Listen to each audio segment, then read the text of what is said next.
ભાઈ આઈસ્ક્રીમ ખાવી હોય તો રાજકોટની અંદર એક જ નામ એટલે natural ice cream 150 foot ring road પાસે તમે બધા લોકોએ ખાધેલી છે.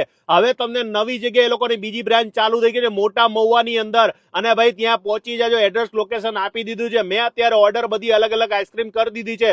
તમે જોતા રહેજો, તમને મસ્ત આઈસ્ક્રીમ બતાવીશ કે એવી આઈસ્ક્રીમ રાજકોટની અંદર બહુ ઓછી જગ્યાએ મળવાની છે. અને આ લોકોની આઈસ્ક્રીમ ખાવ ને એટલે તબિયત ખુશ થઈ જશે. દરેક લોકો, નાના મોટા લોકોને બધાને ભાવે ને એવી આઈસ્ક્રીમ આ લોકો બનાવી રહ્યા છે. અને આ લોકોની આઈસ્ક્રીમની વાત કરું ને તો બધી નેચરલ જ હોય છે. તો હવે અત્યારે મેં મંગાવી છે સ્પેશિયલ કોર્ન વાળી મંગાવી છે, પાઇનેપલ સ્ટ્રોબેરી ગાવા. અને ખરેખર ભાઈ આ આઈસ્ક્રીમ તો જોરદાર હતી. કોફી જેને ભાવતી હોય તો કોફી ની અંદર જબરજસ્ત વેરાયટી મળી રહી છે.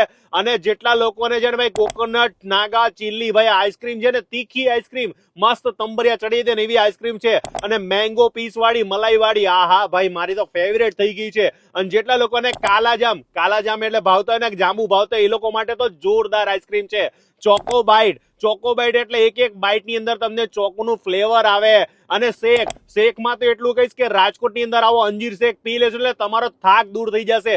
નાના મોટા બધા લોકોને ભાવે ને આઈસ્ક્રીમ તો બધાને ખાવી જ જોઈએ. અને રાજકોટની અંદર તમારા ફેમિલી સાથે જશો ને એટલે ખુશ થઈ જશે કે આવી આઈસ્ક્રીમ મેં નથી ખાધી. હવે ને આઈસ્ક્રીમ ખાઈ લીધા બાદ તમારે ઘરે લઈ જવાનું ભૂલતા નહીં. અને સ્વિગી, ઝોમેટોમાં બધી જગ્યાએ મળી જવાની. Bye bye. આ વિડીયો શેર કરી દો.